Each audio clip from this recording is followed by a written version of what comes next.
ดีแล้วเนาะบ้านนี้สงกรานต์แปลว่าหยังสงกรานต์แปลว่าเจริญก้าวหน้าสงหลักมาจากคำว่าสังหรือว่าสงเคราะห์หรือสังเคราะห์นั่นเองการกณะนี่แปลว่าก้าวหน้าหรือก้าวไปข้างหน้าเดินไปข้างหน้านะพอดีโดยในบุคคลทั้งสี่เลยเวลาเขาจะรวมจิตอธิษฐานกันแล้วเราจะเริ่มว่าเราจะพร้อมเพรียงกันเดินไปข้างหน้า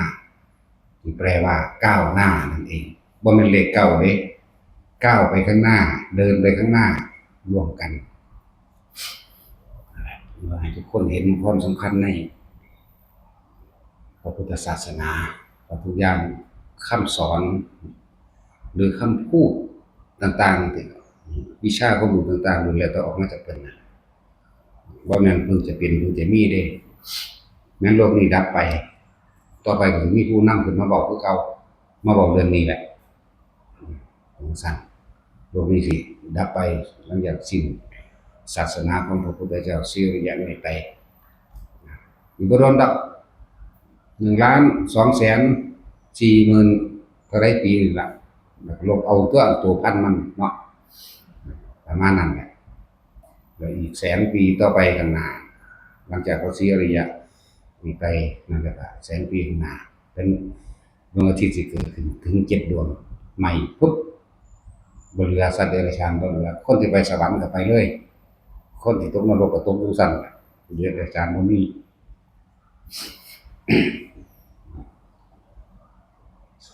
จังหวะที่มาของว่าสงกรานต์ก็เกิดที่นี่แหละเกิดที่ประเทศไทยของนี่แหละอยู่พระธาตุพนมอยู่นครพนมนั่นแหละหรือภูเขาภูนั่นสมัยพุทธเจ้าเฮากับพระอานนท์ถึงแถวนี้เอิ้นว่าภูกำพร้าในนามสมัยนั้นเอิ้นว่าคระนาทีจริงก็วนเวียนอยู่ในประเทศไทยเฮานี่แหละบ่แม่นอินเดียดอกอันเราตุระแอะถึงสิมีมาหาพุทธันใดคนในศาสนาพุทธมีอยู่บ่ชื่ออันอยู่ในอินเดียอริอิบราฮิอะระหัมนี่แต่กูชื่อแม่งจังซั่นแต่ว่าสุพินจันทานี่เห็นบ่ล่ะชื่อตะกี้ก็ในบาลีก็จันทาสุพินปุณณะพ่อใหญ่บุญเห็นบ่ล่ะแม่ใหญ่บินแน่เห็นบ่ซั่นจังซั่นแล้วชื่อนี่มานพนี่หังโหลคักบาดให้กูแต่ก็สร้างแบบน่ารักคือเก่าเนาะหัวพวกนี้พวกเฒ่าๆนี่ทับทางหัวคือหลายกบหน้าลงหัวเฮ้ยอิจฉาเขาติเป็นหัวมันเขาน่ารักแล้วอิจฉาเขาติ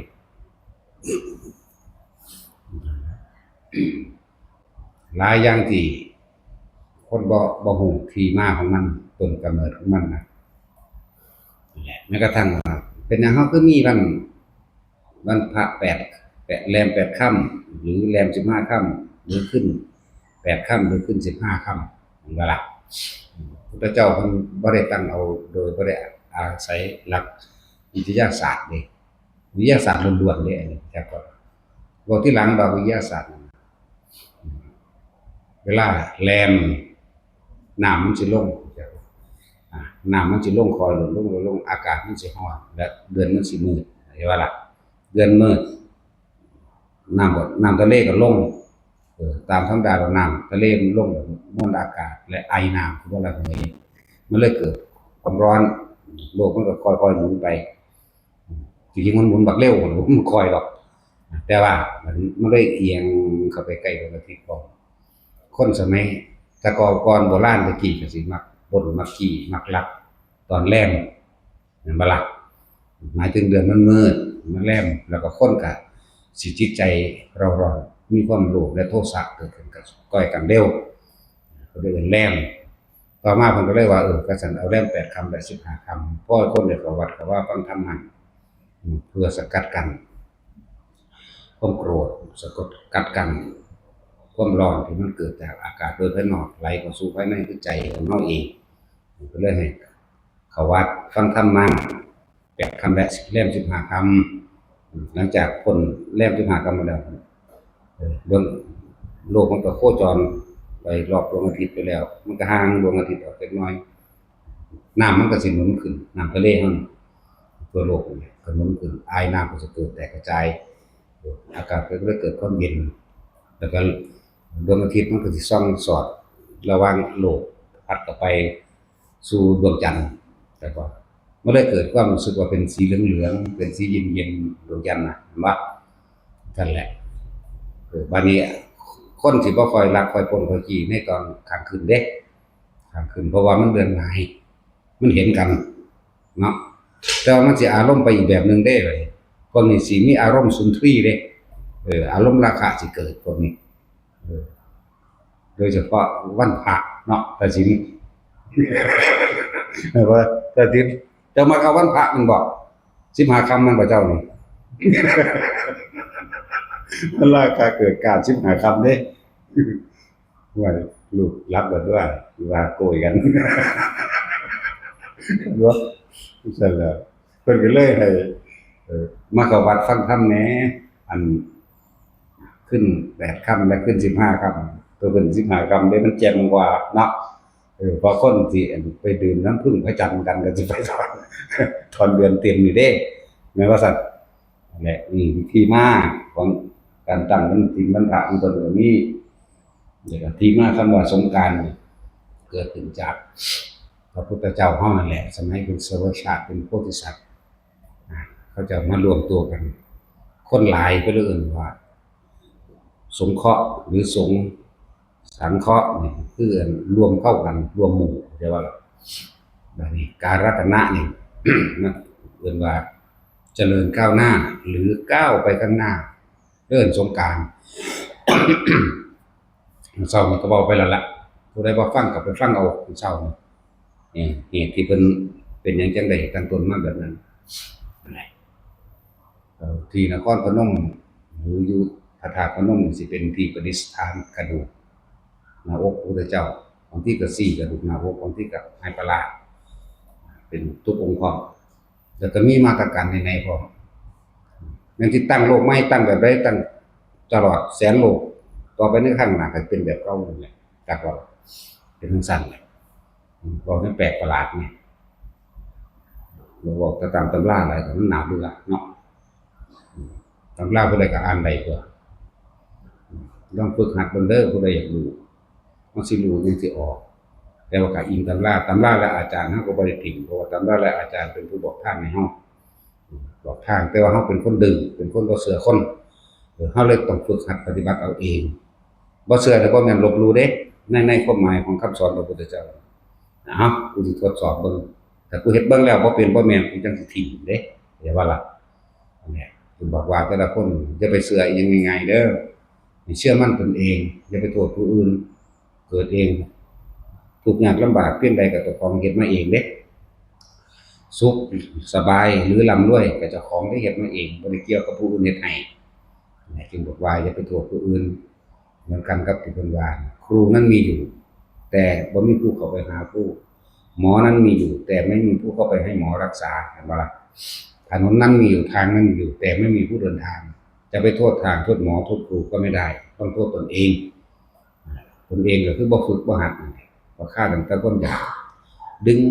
ลากไปตัวที่ตัวแดนนั่นแหละเนาะจังซั่น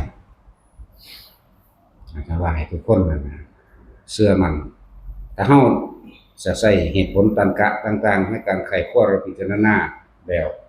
ก็ให้ไขข้อพิจารณาเรื่องอริยสัจ4การเกิดเป็นทุกข์แก่เป็นทุกข์เจ็บป่วยไม่สบายพลัดพรากจากสิ่งที่รักเป็นทุกข์ตายเป็นทุกข์สาเหตุทุกข์คือตัณหาและอุปาทานทุกข์ดับไปคือสิ้นอุปาทานและตัณหาแต่หนทางนี้คนบรรลุนี่เดินทางนี้บัดมรรคมีองค์8ตราบใดที่ยังมีคนปฏิบัติตามหนทางทั้ง8ตามความเห็นทั้ง8ถ้าตามทัศนคติทั้ง8ตราบนั้นโลกจะบ่ว่างจากพระอรหันต์แต่ว่าล่ะ สัมมาทิฏฐิเห็นตามความเป็นจริงเห็นว่าเกิดแก่เก็บตายเห็นว่าอนิจจังทุกขังอนัตตาเห็นว่าสิ่งใดสิ่งหนึ่งเกิดขึ้นทั้งระดับเป็นธรรมดานี่เอิ้นว่าสัมมาทิฏฐิเห็นว่าสัตว์โลกไปตามกรรมนั่นแหละสัมมาทิฏฐิมันก็สัมมาสังกัปโปแปลว่าดำริก็คือคิดนั่นแหละคิดในขณะที่ปัจจุบันณขณะคิดตอนที่เราเห็นตาเราเห็นกันหูเราได้ยินอยู่เดี๋ยวนี้แต่ก็คิดเรื่องต่างๆแต่ก็คิดไปตามความเป็นจริงเห็นว่าคิดตามความเป็นจริงสรุปลงได้ตามเหตุและปัจจัยของมันว่ามีเกิดมีดับนั่นแหละสัมมาวาจาบอกนี่ก็บอกตามความจริงสัมมาโตกระทำตามความเป็นจริงสัมมากัมมันโตแปลว่าการกระทำของตัวเองตามความเป็นจริงอะไรสัมมาอาชีโวประกอบอาชีพโดยสุจริตเขาไปเบียดเบียนรังแกคนอื่นผู้ใดเฮาก็บ่เดือดร้อนเองเราจะว่ายาโมเดสัมมาวายาโมเดความเพียรชอบความเพียรยังกระทำอะไรพยายามสิ่งใดก็ตามต้องมีความพยายามตามความเป็นจริงบ่แม่นพยายามอย่างหนึ่งคือสวดมนต์ขอร้องอ้อนวอนให้ได้เกิดลาภสักการะหรือเกิดทรัพย์สินเกิดขึ้นอันนี้เป็นความพยายามที่ผิดบ่จริงนั่นบ่ล่ะนี่เปรียบเทียบในอย่างนึงสัมมาสติเป็นนี่ก็ใคร่ควรระลึกแต่ละข้อแต่ละอันแต่อย่างคำว่าสตินั้นมันมีความหมายกว้างอยู่มันผิดถูกชอบประการใดมีโทษมากโทษน้อยหรือยังก็ว่าไปมันก็เป็นสมาธิเองตัวรองรับคือสมาธิแปลว่าผู้มีจิตตั้งมั่นในความดีจิตตั้งมั่นในสมาธิสัมมาสังกัปโปวาจาของตัวอาชีวะหรือสติแล้วเกิดกลายเป็นสมาธินี่เป็นสมาธิในพุทธศาสนานี่เป็นสมาธิในการดำรงชีวิตใส่ชีวิตการใส่ชีวิตที่บ่ผิดพลาดบ่เบียดเบียนบ่ทำลายผู้ใดผู้หนึ่งสิ่งชีวิตและทรัพย์สินนี่เป็นสมาธิแบบนี้ตั้งใจใช้ชีวิตโดยไม่เบียดเบียนผู้อื่นตั้งใจหาเลี้ยงชีพมื้อนี้บ่บักแวกบ่กินเหล้าบ่เล่นการพนันบ่ติดยาบ่ฆ่ามนุษย์แม่นบ่ล่ะจังซี่เอิ้นมันนั่นเป็นของมันเองดอกเนี่ยมื้อนี้ไปเรื่อยคนเฮาบ่รู้จักสมาธิพวกผู้ชายเคยไปยิงนกอย่างสติยิงนกหรือปืนก็ตามมันเป็นสมาธิเอาเองเลยผู้บ่ได้ไปนั่งฝึกอยู่บ่นะเนาะไปฮอดก็เล็งใส่รถนั่นริ้วตาเขานั่นแหละสมาธิเลยเป็นเฮาตั้งใจทำเฉพาะคุณงามความดีซะหรือว่าสั่งสมสิ่งที่มันเป็นประโยชน์หรือเป็นกุศลนั่นเองสั่งสมไปเรื่อยมันก็ตั้งมั่นของมันเองตั้งมั่นในความดีแล้วก็ล่ะคือว่าคนที่พ้นทุกข์ได้ก็เพราะว่าพ้นทุกข์โดยสิ้นเชิงเลยก็มีหม้องเดียวสิ้นอาสวะหรือนิพพานจะว่ามีหม้องเดียวนึงเด้นอกนั้นบ่สิ้นเด้เกิดเป็นหยังก็สร้างเกิดไปตายคือเก่าเนาะเกิดไปเจ็บเกิดไปป่วยคือเก่าเกิดไปตายคือเก่านั่นแหละถ้าเฮารู้ขนาดนี้แล้วก็ตั้งใจเฮ็ดเอาถือว่าศาสตร์นี้เป็นมันสุดท้ายในศาสตร์นี้เลยบ่ต้องไปอย่างอื่นดอกถึงบ่ถึงก็สร้างเอาทั้งศาสตร์นี้แหละจะไปท้อถอยมันอย่าหนีความสามารถของตนคนเฮามีความสามารถเสมอกันเบิดล่ะบ่ได้เลือกผู้หญิงผู้ชายหรอกความสามารถตรงนี้มันบ่ได้เป็นความลำบากทางกายปานใดเดะมันเป็นทางจิตเด้นี่แม่นบ่ล่ะทุกอย่างเกิดจากจิตสิไปเกิดเป็นสัตว์นรกก็เกิดจากจิตสังสมในสัญญาเวทนาสัญญาสังขารวิญญาณแห่งตนเองก็เกิดจากความยินดีพอใจและบ่พอใจนี่เด้มันไหลออกจากนี่เวลาตาเห็นหูได้ยินซื่อเด้แม่นบ่ล่ะทุกอย่างเกิดจากจิตถ้าเราควบคุมจิตบ่ให้มันคิดมันนึกให้ความใดดีไม่เป็นมันก็บ่เกิดผู้หญิงก็ใส่กำลังจิตนี่ผู้ชายก็ใส่กำลังจิตนี่ล่ะแม่นบ่ล่ะเพิ่นจึงเอิ้นว่าฝึกสมาธิมั่งฝึกภาวนามั่งเฮ็ดเพื่อให้จิตตั้งมั่นมั่งอันเดียวกันนั่นแหละเพิ่นสิเอิ้นชื่อว่าได้ก็สร้างหลักอันเดียวกันนี่แหละเพื่อสิควบคุมแล้วก็เห็นความคิดเจ้าของเองเวลามันออกไปหาเรื่องเก่าๆมันสิปรุงเรื่องเก่าๆไปสู่เรื่องใหม่ๆที่จริงก็เอาอันเก่านั่นแหละบ่ใหม่ดอกของใหม่เกิดขึ้นบ่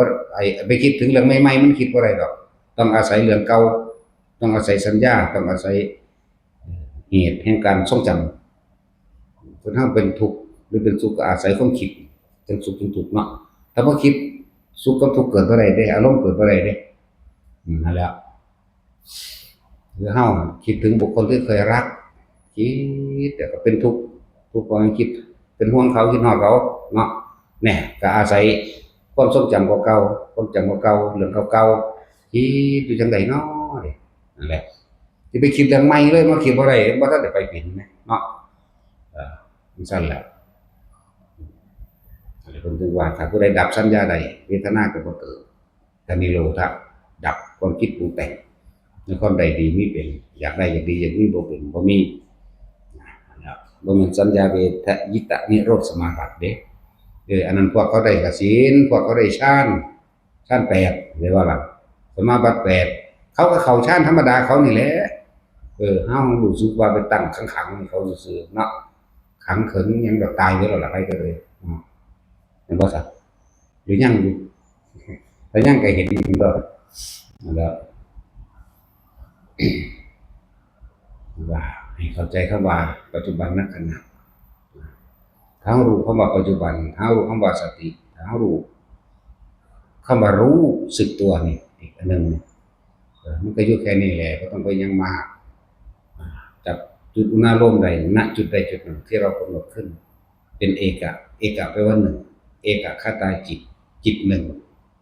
ในความรู้สึกที่เป็นหนึ่งตั้งมันอยู่ณในกายณจุดใดจุดหนึ่ง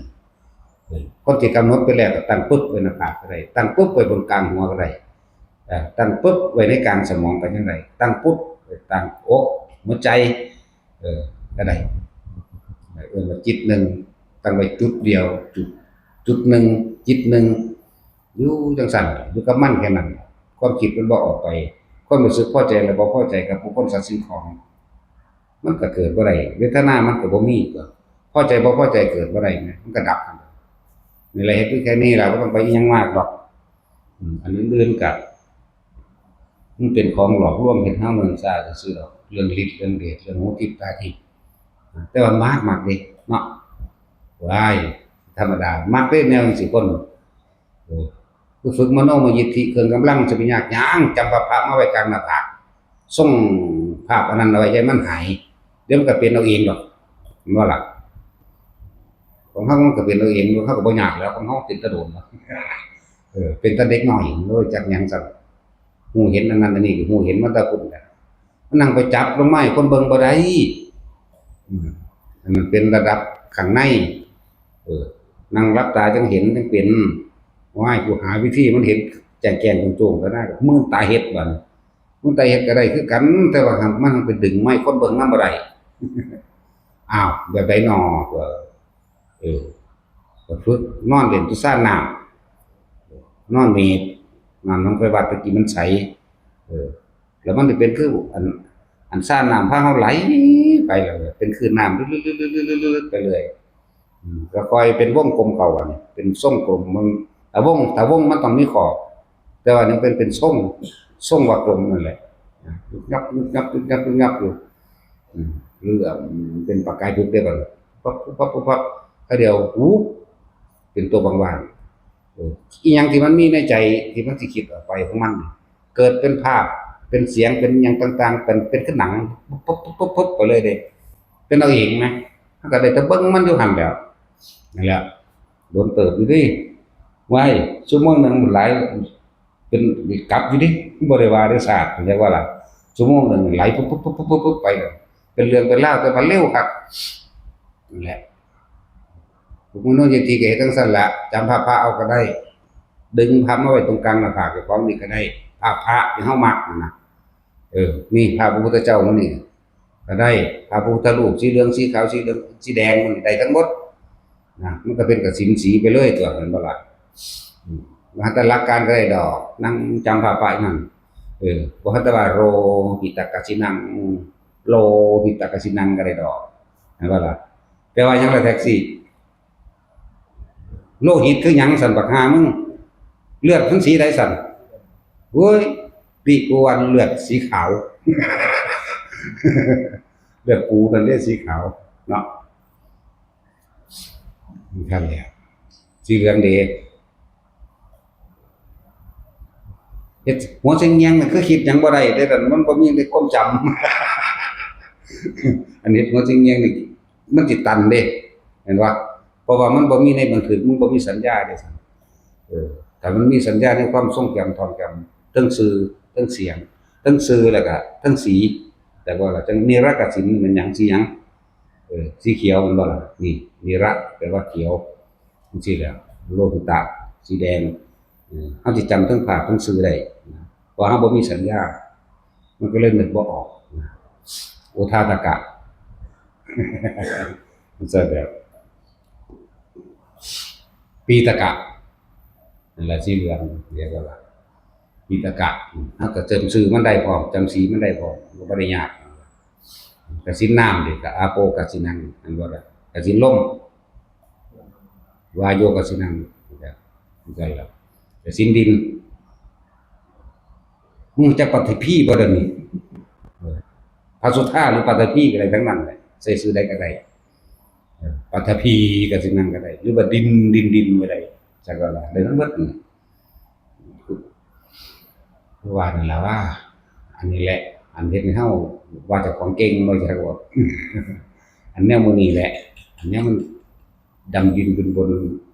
แปลงร่างได้อันนั้นอันนี้ได้สารพัดอันสารพัดอย่างก็อาศัยตัวนี้ถ้าได้อันนึงแล้วเพียงก็เปลี่ยนภาพ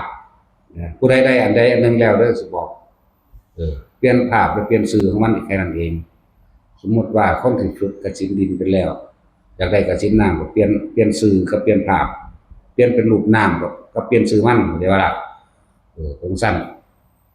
เวลาสิย่างน้ำเฮาก็อาศัยกสิณดินในย่างน้ำได้ว่าล่ะเวลาเฮาสิเดินเป็นน้ำเข้ามานิดนึงปึ๊บแล้วอธิษฐานนึกออกความรู้สึกเป็นดินปื๊ดย่างไปเลยย่างดินนั่นแหละเดินไปตามดินนั่นแหละแต่ว่าคนอื่นเห็นย่างน้ำจากว่าล่ะสั้นไปฝึกเอาผู้ใดมักแนวนั้นก็ดีเฮาเฮ็ดบ่เป็นจักอย่างก็เว้าซื่อๆเฮ็ดบ่เป็นจักอย่างจักสิเฮ็ดเป็นหยังเว้าซื่อๆเว้าให้ฟังแล้วก็ศีลอากาศนี่ทำตัวเบาลอยขึ้นแต่พวกนี้กำลังฝึกให้พวกพระเนรเฮาอยู่นี่ให้อาศัยอุปงคาปิติเกิดโลดมันค่อยๆยุบยิวขึ้นไปเองดอกมันสิยกร่างกายขึ้นเองดอกจังซั่นคือเฮาปรับมาใส่เอาเหมือนกันกับสมาธิรักษาโรคแต่ละจุดปรับมาใส่ปิติที่มันออกแสดงอาการและออกความรู้สึกนิ่มนวลกลางหน้าผากแต่เฮาฝึกจนว่าเฮารู้สึกว่าชินชำนาญแล้วแยกปากนิดนึงความเย็นในระหว่างในหน้าผากมันสิเข้าไปสู่กลางสมองเองแต่ว่าล่ะกลางหัวกะโหลกเฮาเองแยกปากนิดนึงก็สูดลมเข้า1ครั้ง2ครั้ง3ครั้งบ่ต้องคุมให้มันเป็นถ้ามันบ่เป็นก็แล้วไปเผลอแหน่จังกลับมาเฮ็ดใหม่มันสิเข้าไปเย็นอยู่ในกลางสมองเฮานั่นแหละพวกเกี่ยวกับโรคสมองตีบสมองไขมันอุดตันเส้นเลือดฝอยยังก็ตามก็ฝึกเอาเฮ็ดเอาพวกไมเกรนต่างๆมื้อนี้หายพวกปวดหัวหอยหรือปวดหัวดิบนี่หายอาทิตย์นึงก็หายดอกเฮ็ดมื้อละแค่นาทีนี่แหละมื้อนี้ถ้าผู้ใดชำนาญแล้วเขาสิเอาจุดที่มันเกิดขึ้นในระหว่างกลางหน้าผากมันกระจายให้กว้างออกรอบหัวจนถึงขั้นหนังหัวเฮานี่นึบนับเดินหน้าไปบางทีมันขนลุกสู้พามั่งบ่สนใจตัวนั้นสนใจตัวหน้าเอาจิตเดียวเอาความรู้สึกเดียวแล้วก็แผ่คุมลงไปในร่างกายนี่ก็ได้คนที่เป็นโรคบางอย่างมันก็บ่ทันได้ระบุว่าโรคหยังเราเฮ็ดทำให้บ่อยทำให้มากเฮ็ดไปเรื่อยๆมันสิรู้สึกคือเป็นเล่าๆอยู่ในระหว่างสะดือเฮามาหากลางช่วงอกคือข้อหอยเฮานี่นะก็บ่เป็นเล่าๆเป็นแบบคือแสบโหกเห็นไหมเป็นแสบโหกนั่นล่ะมันกำลังปรับธาตุเขาใช้คำว่าปรับธาตุบางคนเพิ่นก็เอิ้นว่าเผากรรมเพื่อสื่อสารออกมานี่คือแค่เปิดความเข้าใจกันกับอาการหรือกับความรู้สึกซื่อๆเด้มันสิเป็นหยังแท้หรือบ่แท้ก็สร้างมันว่าแต่มันเศร้าเนาะเฮ็ดไปบางคนก็เป็นเหมือนเข็มจิ้มไปตามแขนตามขาหรือในปลายนิ้วเจี๊ยบเข้าไปโดดแต่เฮาเคยเป็นคือมันแทงข้างหลังมาสอดหัวใจสอดหัวใจเป็นอยู่เรื่อยๆดอกฝึกอยู่เรื่อยๆแต่ที่เอิ้นว่าเป็นโรคหัวใจก็ว่าได้แต่ฝึกอันนี้แล้วมันใจสิขาดสูดลงไปต่ำลมหายใจเข้าไปคักๆมันตายเด้เฮาบ่ได้ย้านจักเม็ดเด้เบิ่งกระดังซ้ำใดมันสิเก่งกว่ากูบ่นะย้านตายก็ตายบ่ย้านตายก็ตายตัวย้านหาแมงบ่ก็นำมันตัวเฮ็ดไปปึ๊บเวลาสูบยาบ่ได้มันตันคอมันหายใจบ่เข้าสูบมันเมากว่าเก่าอีก มันมีแต่เหตุนั้นเด้ฝืนพามันไปเลยนะมันก็ได้เอาสอบนี่ทางคนเลินก็ได้พาคุณให้หาหมอแม่คือสิตายนี่อิหยังก็เลยเนาะเอาเดี๋ยวมึงผิดแนวใดกูสิเฮ็ดแนวนั้นน่ะเขาว่าไข่อย่ากินตำบักหุ่งเด้อให้กินเผ็ดๆพร้อมเนาะซั่นแล้วมันสัดกันออกเลยมึงหาสัดออกมันก็เซากันตัวไปย้านหยังเนาะนั่นแล้วแต่งูกัดก็คือจังเอาผิดงูตัวแก่กันเนาะเฮาก็ผิดไข่แก้ผิดไข่เลยหมาไข่เป็นบ่ตาทินหมาไข่เป็นบ่เจ้ามักเลี้ยงหมาเวลามันไข่เจ้ารู้จักอยู่บนผ้า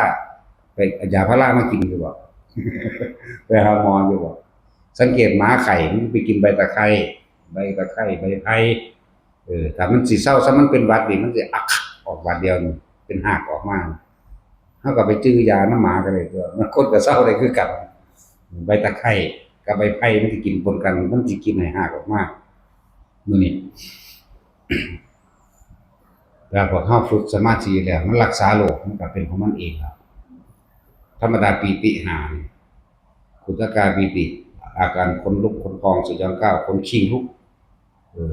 ขณิกาปีติอาการจุกอกปลื้มน้ำตาไหล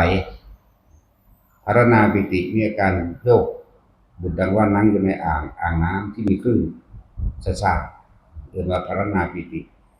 โอกัญญิกาปีติแสงสว่างเกิดขึ้นบุดดังว่าสายฟ้าแลบเป็นแก่ตำราเป็นกันอุปงคาปีติเป็นหรือว่ากายได้ลอยขึ้นมีหายางเข้าจับเคล็ดลับมันได้แล้วแต่ว่าเฮาสิเริ่มต้นจุดประกายให้ตรงที่จับจุดนรกเป็นซะก่อนเมื่อจับจุดนรกเป็นแล้วอาการทั้ง5อย่างที่เว้ามามันสิแทรกซ้อนเข้ามาเรื่อยๆถ้าผู้ใดมีไหวพริบฉลาดแน่สิดึงเอามาใส่สามารถใส่ประโยชน์ได้เด้ต่อยอดเอาเองนั่นล่ะเว้ยแม่นบ่ล่ะต่อยอดทางปัญญาเอาเองใส่วิธีใส่ปรับใส่แม่ความฉลาดของไผของมันปรับใส่กันเองถ้าเฮาตั้งต้นให้แล้วง่วงอยู่หน้าผากบางทีขนลุกขึ้นมามันสิใช้ประโยชน์ได้นะบางทีมันสั่นแบบโยกหน้าโยกหลังแบบนี้คือจังให้ซี่น้อยคูณน้อยนี่มันเอามาใส่ปรับในการใส่รักษาเฮ็ดให้กายมันสั่นสะเทือน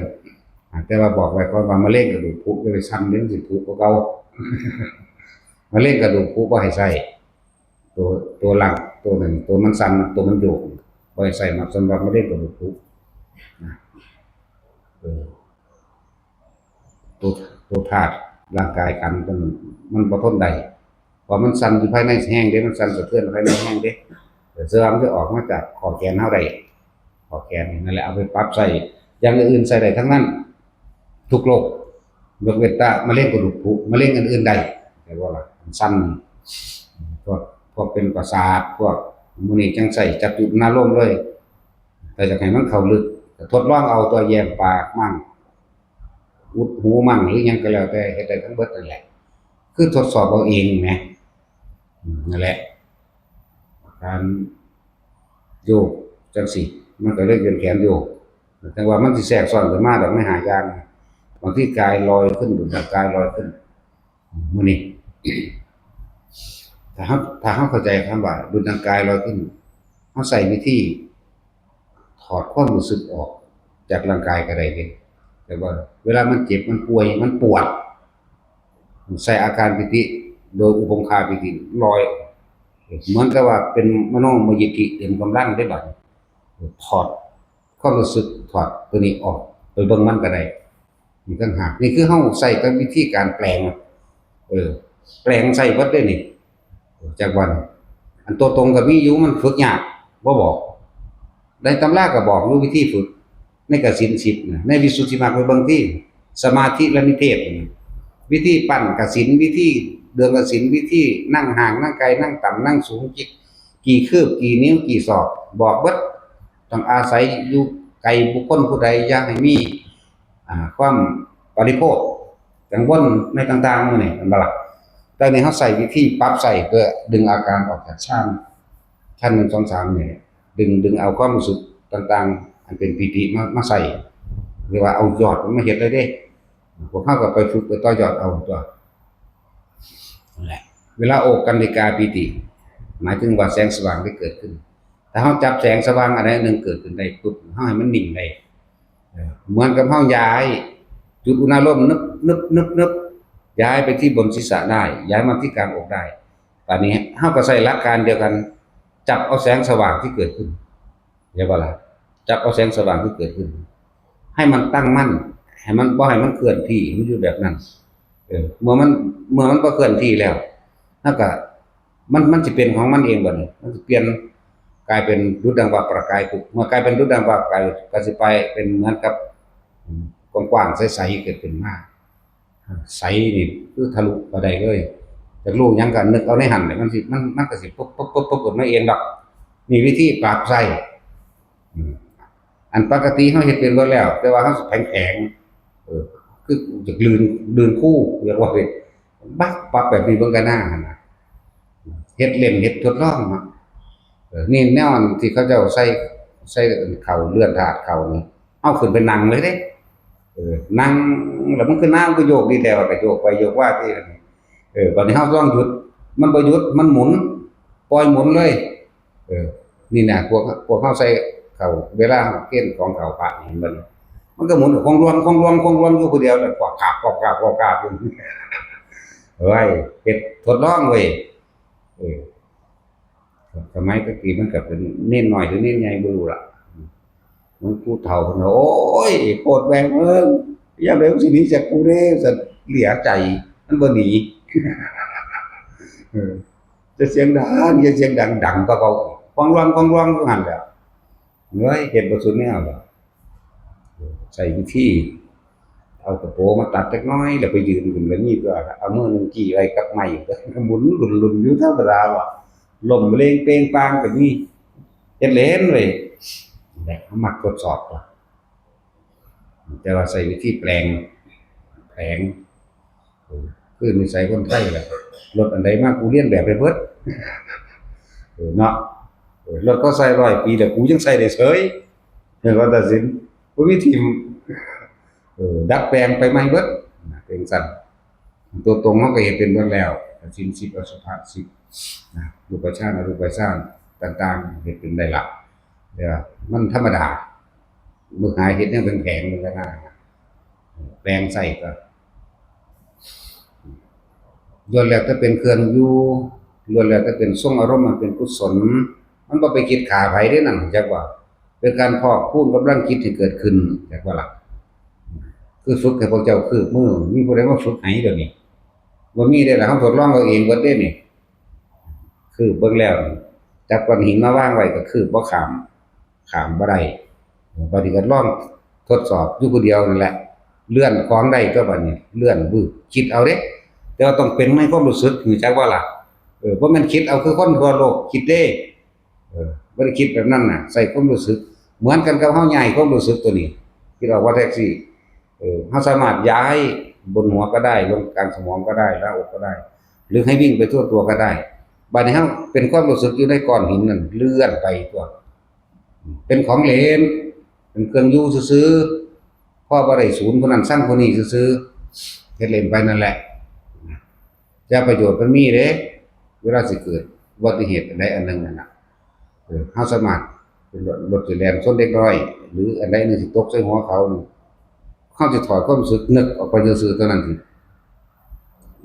บ่ถึงเด็กน้อยนะแต่ว่าล่ะบัดซั่นแหละมันหลายอย่างอยู่ดอกถ้ากำลังคิดมันดีแล้วผู้ใดคิดถึงเฮามันก็สิมีความรู้สึกเองหรือว่าเอิ้นว่าช่วยด้วยอย่างว่ามันก็สิเป็นไปตามที่เฮาตั้งอธิษฐานจิตไว้ดอกผู้ใดรับความช่วยเหลือในเหตุการณ์ประการใดก็ช่าง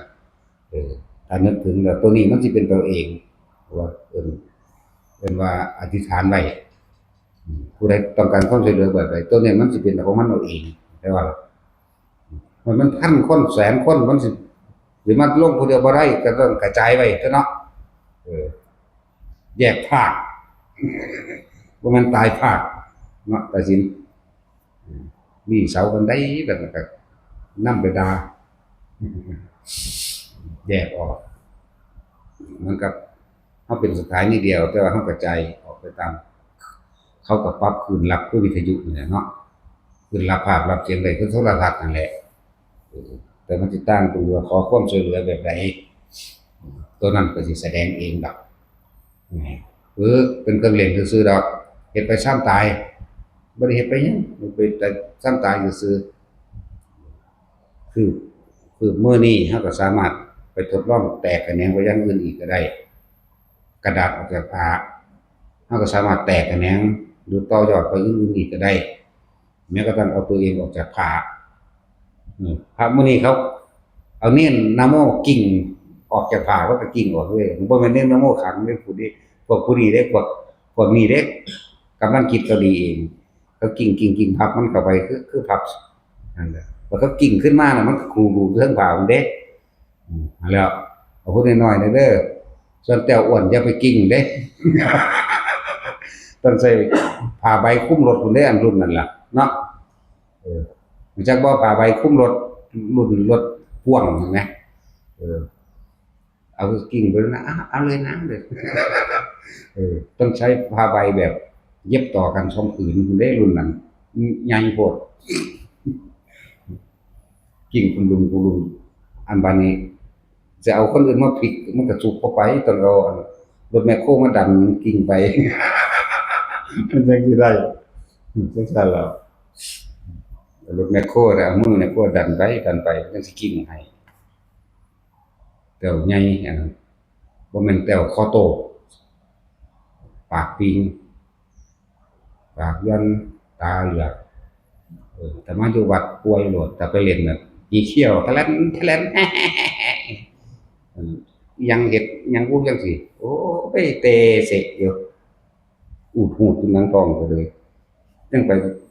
อันนั้นอันนี้อยู่อีห่านี่เนาะขี้ร้ายปานนี้เอ้ยมึงคิดฮอดบักร้ายบ่ ตัดสินสิตายแล้วหวงบักร้ายนะโมพุทธายะยะตัดสินเจ้าเห็นนำบ่ไปกับตะพูดอยู่บ่เขาเอาอ่างน้ำมาเด้อาจารย์ฉันมันเฮ็ดน้ำมนต์ น้ำมนต์แม่งมันเป็นบ้าเด้ซะดอก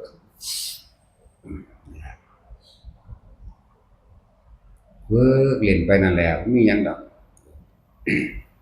บ่ได้ให้ไปจริงไปจังกับมันดอกอย่าเฮ็ดจริงเพราะว่าของมันบ่จริงแต่จริงแล้วมันเครียดถ้าเฮาไปตั้งความหวังเอาไว้ว่ามันเป็นจังซั่นจังซี่ตามแนวคิดมันบ่เป็นเด้ถ้าเฮาเฮ็ดเล่นๆหัวๆไปมันเป็นดอกก็ต้องจับเอาตัวจับจุดมันทั้งเบิดนี่ก็ล้วนแล้วแต่ว่าเป็นเครื่องอยู่เพื่อบ่ให้ก่อเกิดกิเลสอาสวะกิเลสคืออยากได้อาสวะคือของอยู่เกิดอารมณ์ความพอใจและบ่พอใจจังซั่นล่ะอันนี้เฮาเล่นไปนี่ทรงฌานกับเริ่มฌานนี่จิตเป็นกลางเด้แต่ว่าล่ะเป็นอุเบกขาเด้นี่แหละเฮ็ดไปมันจับจุดได้ดอกหน้าว่าขณะคิดว่างๆแบบใดว่างแบบใดเป็นแบบใดเฮาสิจับจุดของมันเองเรียกว่าเฮ็ดหาหรือทดสอบทดลองเพื่อหาจุดยืนหาจุดอยู่หาเครื่องอยู่หรือเพื่อให้ถึงจิตว่างก็ว่าไปเฮ็ดไปเฮ็ดมาไปจับจุดได้หม้องใดหม้องหนึ่งดอกนั่นแหละเวลามันเป็นออกมามันหดสั่นความคิดเข้ามาเองดอกนั่นแหละผู้ใดเห็นเกิดความเบื่อหน่ายแล้วก็หาเครื่องอยู่ได้เบื่อหน่ายสลดสังเวชเด้เบื่อหน่ายบ่ได้ดังใจคือทางโลกเขาเด้ทางโลกเขาเวลากูเบื่อนี่ย่างถึงเฮียนต่ำๆขึ้นไปนี่มันผิดใจกันซื่อๆเด้เนาะมันบ่ได้ดังใจแม่นบ่ล่ะคือผัวกับเมียเบื่อกันมันบ่เบื่ออีหลีดอกถ้าเบื่อมันก็ปากันตัวถ้าเบื่ออีหลีแล้วมันก็บ่เอาผู้อื่นดอกเนาะคือปาไปเลยแบบบ่เอาไปอีกอันนี้เบื่อผู้นี้ก็ไปเอาผู้ใหม่ จังซี่แหล้วบ่ได้คือสลดสังเวชแบบเบื่อหน่ายคลายกำหนัดจากคนดีพอเห็นโทษเด้ถ้ามันเห็นโทษปุ๊บความคิดที่เคยแตกแขนงไว้หดสั่นเก่าเด้มาบีบกันเข้าพับพลิกปั๊บโดดเลยนั่นแหละตอนเฮาเป็นมันก็บอกอยู่ตัวเป็น2เทื่อ3เทื่ออยู่ได้หลายแนวนั้นอันนี้ครับโลกจักรวาลอากาศนี่กับโลกหมุนใส่กันแตกระเบิดมีเบิดนั่นแหละเป็นหลายอันหลายอย่างเด้อดอกอะไร จับจุดได้ว่าเวลานี้เวลากูสิตายกูจะบังคับมันตายกูต้องอยู่จุดนี้เลยทดสอบทดลองสั่นเข้าปุ๊บสมองมันว่างดับปุ๊บออกไปโลดมันก็ได้แตะเว้านี่แหล้วอันพวกเฮ็ดเป็นแต่คนบ่เดียวนี่อยู่ในนี่เดี๋ยวนี้เนาะสิเป็นแต่คนแล้วบ่เดี๋ยวนี้เป็นมีแต่เว้าแต่ผู้เดียวเว้าเป็นแต่ผู้เดียวเฮ็ดผู้เดียวอืมความคิดมันแล่นเข้ามาร่วมตัวกันปุ๊บมันก็มารู้อยู่ซื่อๆนั่นแหละเวลาอยากตายก็จังซั่นแหละบ่ยากจักนิดเนาะจังซี่มันเฮ็ดเป็นแล้วบ่ มันบ่ยากดอกมันส่งไว้โดนๆๆเดี๋ยวมันสิเป็นเอาเองแล้วมันสิจับจุดได้ดอกเข้าใจบ่ล่ะมันสิประคองจิตประคองความคิดแต่ว่ามันสิหันจากวิธีดอกก็ยังว่าให้เฮ็ดทดสอบหาจุดที่มันตั้งหาจุดที่มันใช่แล้วก็เพราะว่ามันถึงจุดได้แล้วปุ๊บบัดนี้กำหนดได้จังกำหนดได้เด้ซึ่งเบิดนี่เฮ็ดเพื่อสิบ่มาเกิดดอกบ่แม่นเฮ็ดสิเอาสิรางวัลอิหยังเด้แต่บ่ล่ะบ่ได้เฮ็ดเพื่อรวยบ่ได้เฮ็ดเพื่อสิบ่ตายบ่ได้เฮ็ดเพื่อสิได้ยศได้เป็นครองโลกอิหยังเฮ็ดไปตายเนาะเฮ็ดบ่ให้เกิดอันนี้นั่นแหละเวลามันเบื่อหน่ายคือเบื่อหน่ายพวกอันแม่ชีตักแนวกินใส่ถุงหลายนี่แหละเนาะเจ้าหัวก้มหน้าหัวนั่นเออซึ่งอันอิหยังได้เว้าตลอดเป็นระยะอยู่เนาะโอ้ยปั่นผู้อื่นกินเนี่ยเถิดอืมถ้ากันเอาถุงเอายามมาใส่เป็นหยังกระดอกกระเดียเนาะให้ตัวบอกกระสอบขึ้นมาทำ ผู้อื่นสิได้กินบ่โอ้ยสแตกก็เจ้าของแกเนาะอืมแล้วกระสอบปุ๋ยได้หยิบเป็นถุงผ้าบัดมาโบราณละอันเลยบ่เต็มถุงเต็มเป้บ่ต้องไปอืมตักเอาแต่พออิ่มเจ้าของแหน่ปานนั้นว่ากินคาบเดียวบ่แม่นกิน5คาบพุ่นติ โอ้ยยังเป็นเท่าใดคนนี่หรือเว้าตลอดอืมก็แต่พออิ่มเจ้าของแค่คาบเดียวนั่นแหละบ่ต้องเผื่อเข้าใจบ่การที่ไปคิดไว้ว่าเพื่อนเป็นความเคยชินในกิเลสอาสวะความเคยชินในความอยากได้เด้รู้จักบ่ล่ะพวกเจ้าเพื่อผู้นั้นพวกเจ้าเพื่อผู้นี้บ่ต้องไปเพื่อเขาเขาก็มีตีนมีมือคือกันตัวว่าล่ะเนี่ยมันแหลมคมขนาดนั้นไอ้คำว่าเมตตาตัวหนึงที่เคลือบแฝงมันนั่งบ่แม่นเมตตาแท้อย่างว่านี้มันมีคือแนวเคลือบแฝงอยู่ในหั้นน่ะบ่ต้องไปคิดเพื่อเขาดอกบ่ต้องไปเจ็บเพื่อเขากินนำกันสักก่อนแหน่ผู้ทั้งหลังฮอดบ่ได้เนาะพวกอื่นๆเด้อซั่นพวกเขาทำการทำงานอย่างอื่นบ่แม่นแม่ชีเด้อซั่นเขาก็บ่ได้กินดอกเว้ยเนาะจังซั่นแหละเฮาก็กินเอาเฉพาะอิ่มเฮาซะนั่นแหละกินนำกันอยู่ในครัวมันเบิดซะก่อนจังปันกันอีกทีหนึ่งเห็นบ่ล่ะมันบ่แม่นแค่นั้นเด้พวกคนงานคนงานเป็นคนงานบ่ได้จ้างซั่นเด้มีแต่จิตอาสาเด้บ่มันสิเขาอดอยากปานนั้นนั่นแหล้วก็เหลือไว้ให้เขากินนำแหน่นะบ่แม่นขนไปเบิดนั่นแหละแต่กี้มีเลี้ยงหมาโอ้ยยังปลาจาระเม็ดไปทีละ20โลไก่เขาคั่วไว้เฮ็ดยามมื้อเช้าก็ไปอีก20-30โลจักมันอิหยังกะดอกกระเดิกกลับอันนั้นไปเลยเนาะเออแต่เรื่องแม่ซี่เออกินอิ่มบ่เป็นกินหาคาบก็พอแห้งแล้วยังว่ามีผู้ไปเอาร้อยเอาอาหารไปกับหมาอีกธรรมดาเนาะเอาแต่แค่อิ่มก็พอเด้ออย่าไปบ่ต้องไปตักเพื่อเขาดอกมีแต่ผู้อ้วนๆใหญ่ๆเบิดนั่นล่ะไปก็เลยแม่นบ่จังซี่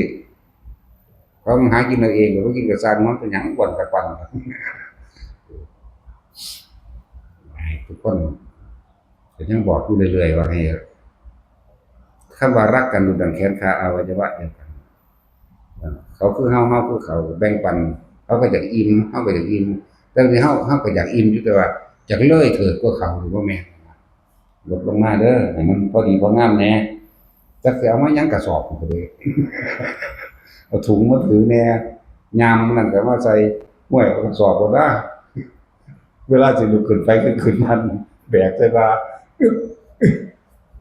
ตุ๊กตักไปยายตุ๊กตักอยู่พุ่นนี่ เอารถเข็นให้มันสุกเพราะบ่ได้ล้มซื่อๆบ่แม่นได้เอาขนของเข้าใจบ่ล่ะ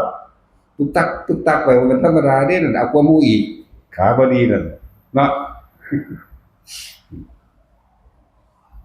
แหมลดหย่อนผ่อนลงมากินเพียงพอประมาณในตัวเองครับยังว่ายังอัตภาพมันเปลี่ยนไปแค่ว่าบ่ให้มันเจ็บแสบร้อนหนาวในตัวของใส่ซื่อๆเด้นั่นแหละครับพากันพิจารณาเอาเองว่านี้บัดนี้มันสิมีคำบอกคำบายกัน มันเป็นปมเพื่อให้เกิดความแตกแยกเกิดความอิจฉาแล้วมันก็สิแยกเป็นสองฝักสองฝ่าย